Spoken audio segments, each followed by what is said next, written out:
a seat, and I'd like to invite Christian, who's part of the lead team, to make his way up.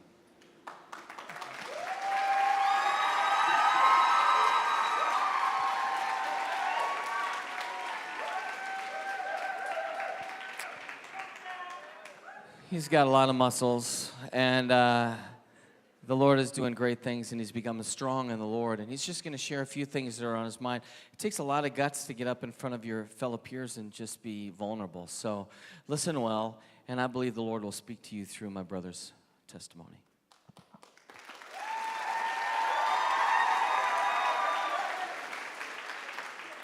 Hey guys, as Chris said, my name is Christian.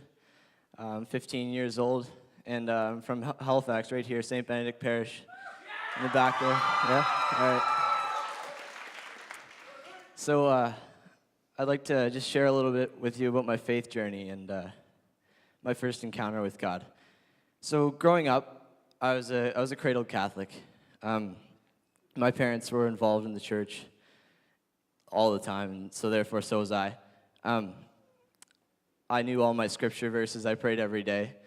Kind of the works, you know. I knew it all in my head. Like, I knew what I wanted to believe, but I just never felt Jesus in my heart.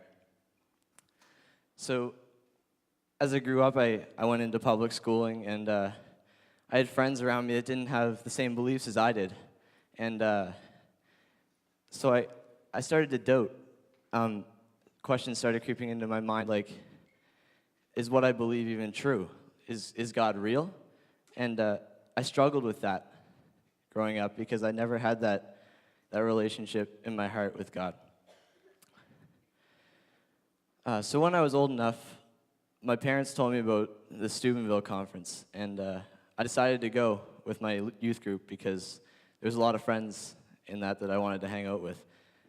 Now, my mom told me that it was a great experience to go to Steubenville, but I didn't really go into it with an attitude like that. I just thought it was going to be a great chance to meet new people and have a good time with my friends, right? So I was really surprised when I got there, and there was all these teenagers just praising God, jumping up and down like I wanted to do, and I saw that they all shared my faith, and I was blown away. But what really got me was adoration on this Saturday night. Just all these teens on their knees, just in awe that Jesus was with us in the room.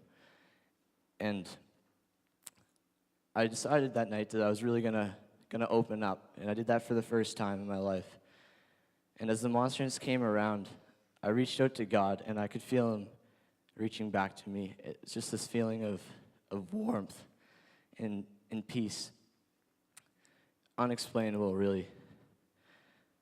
So later on that night, I gave my life to God for the umpteenth time in my life, but this time it was different because I'd really felt him this time. I knew he was there.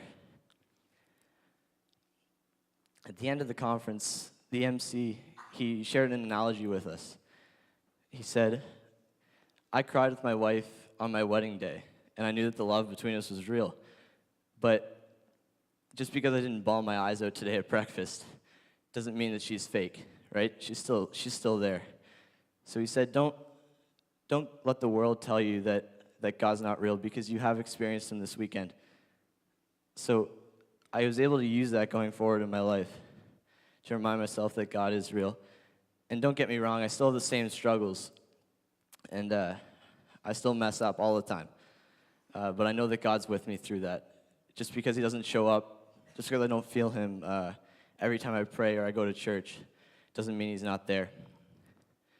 So I invite you guys, if you're maybe in the same boat as me, getting restless and tired of waiting for God to show up in your life, I just invite you to open up to him in adoration this weekend. It might not be what you're used to, but I invite you to do it anyways, because he will reveal himself to you, and it's really amazing when he does. So, thanks, guys.